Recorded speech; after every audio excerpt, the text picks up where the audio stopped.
మా కథమ్మమాల సభ్యులకి, యూట్యూబ్ వీక్షకులకి స్వాగతం అండి. కథమ్మమాలు చెప్పే కబుర్లు మీ అమూల్యాభిప్రాయాలు కూడా తెలపాలని కోరుతూ, మా ఛానల్ని కొత్తగా చూసేవాళ్ళు ఎవరైనా ఉంటే సబ్స్క్రైబ్ చేయండి, అందరూ లైక్ చేయండి, షేర్ చేయండి. ఇదేగా ఎవరం కోరుకునేదైనా. సరే, నేను ఎప్పుడూ సాధారణంగా ఇలా కబుర్లు చెప్పేటప్పుడు పెద్దల మాటలు ఉదహరిస్తూ ఉంటానండి. ఎందుకంటే వాళ్ళ అనుభవాల్లో మనం తెలుసుకోవాల్సింది ఎంతో ఉంది కనుక. ఒక సామెత ఉంది, కొత్తొక వింత పాతొక రోత అని. కానీ కాదండి, కొత్త అంతా వింత కాదు, పాత అంతా రోత కాదు, అసలు కాదు మనం తెలుసుకుంటే. అలాగే పెద్దల మాట, కాళ్ళు తడవకుండా సాగరాన్ని, కళ్ళు తడవకుండా సంసార సాగరాన్ని ఈదలేము అని.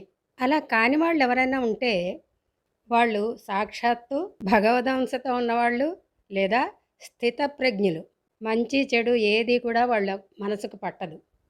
కానీ మామూలు మనుషులం అలా ఉండలేం కదండి. అలాగే చాలామంది చెప్పుకునేది, సంసారాల్లో బంధాలు పలచబడుతున్నాయా పరిశీలిస్తే కొంతవరకు అవుననే చెప్తాం కదా పై తరాల వాళ్ళం. అప్పటి ఉమ్మడి సంసారాల్లో ఎవరైనా చూసిన వాళ్ళు ఉంటే ఆడవాళ్ళ విషయమే తీసుకుందాం.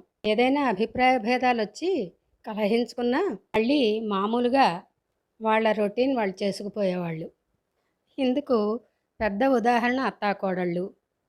మాలాంటి వాళ్ళం మా తల్లిదండ్రులకి మేము చిన్నతనాల్లోనే పుట్టడం వల్ల, మమ్మల్ని మా జీవితాల్లో చిన్నతనాల్లోనే పెద్దవాళ్ళు స్థిరపడేట్టు చేయడం వల్ల మాలాంటి వాళ్ళం 5 తరాలని చూసాం. అంటే 5 తరాలని చూసిన ప్రతినిధులం. తాత అమ్మమ్మ, తాత నాయనమ్మ, తల్లిదండ్రులు, మేము, మా పిల్లలు, వారి తర్వాత తరం కూడా వచ్చేసింది. మా తరంలో మాలాంటి వాళ్ళం అటు మా పెద్ద తరాల్లాగా ఆలోచించలేని పరిస్థితి, అలా అని తర్వాత తరాల్లోని తేడాలని ఒప్పుకోలేని పరిస్థితి. బంధాలు పలచబడుతున్నాయా అని అనుకున్నాం కదండి. పరిశీలిస్తే అవుననే అనిపిస్తుంది. ఇప్పుడు కొంచెం పెద్ద పిల్లలైన వాళ్ళ తల్లిదండ్రుల్ని కదిపితే మా పిల్లలు మా మాట వినటం లేదు. ఇది ఎక్కువ శాతం వినిపిస్తున్న మాట. ఎందుకనో తెలియదు. గారాబాలు ఎక్కువయ్యా, ఎక్కువ స్వతంత్రం ఇవ్వబట్టే, ఒకళ్ళు ఇద్దరే అవడంతో ఆడింది ఆట పాడింది పాటగా చెల్లించబట్టే, 10 మందిలో పెరిగి ఏది పెడితే అది తిని ఏది ఇస్తే అది కట్టుకుని పెరిగి పెద్దయి, పెద్దవాళ్ళ అడుగుజాడల్లో పెద్దవాళ్ళ మాట విని జీవితాల్లో స్థిరపడిన తరాలు బాగులేవా? ఇప్పటి తరాలన్నీ అంత బాగున్నాయా? చాలా బాగున్నాయా? ఎందుకంటే స్వతంత్రం ఎక్కువైందిగా, స్వతంత్రంగా ఆలోచించి నిర్ణయాలు తీసుకుంటున్నారు కదా, అందుకని. కాబట్టి ఈ ఎప్పుడైతే తరాల అంతరాలని మనం ఆలోచించామో మనకి సమాధానం దొరకని ప్రశ్నలు చాలా ఉత్పన్నం అవుతాయి.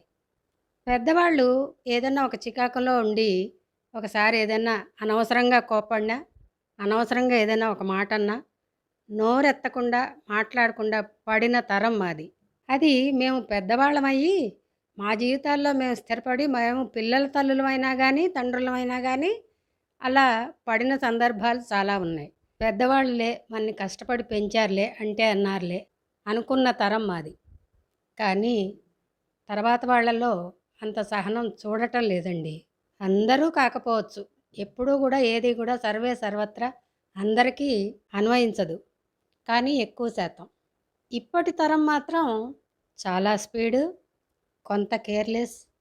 అదేమంటే ఇంకా చెప్పక్కర్లేదుగా. అదండి పరిస్థితి. కాబట్టి నేనేమంటానంటే, కొత్తొక వింత పాతొక రోత ఎప్పటికీ కాదండి.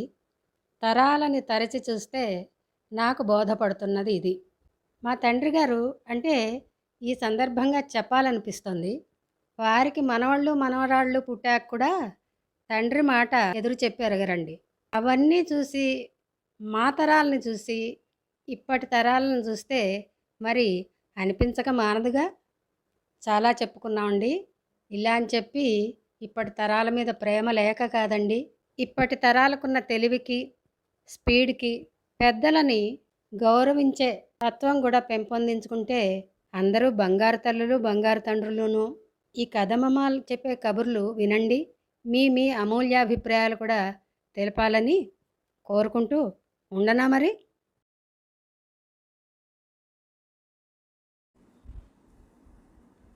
రాధామోహన రాసవిహారీ యదుకుల భూషిత వనమాలి గోపాల జయ గోపాల గోపాల జయ గోపాల మురళీలోల మునిజనపాల సురగుణ శోభిత గిరిధారి గోపాల జయ గోపాల గోపాల జయ గోపాల రాధామోహన రాసవిహారీ యదుకుల భూషిత వనమాలి గోపాల జయ గోపాల గోపాల జయ గోపాల మురళీలోల మునిజనపాల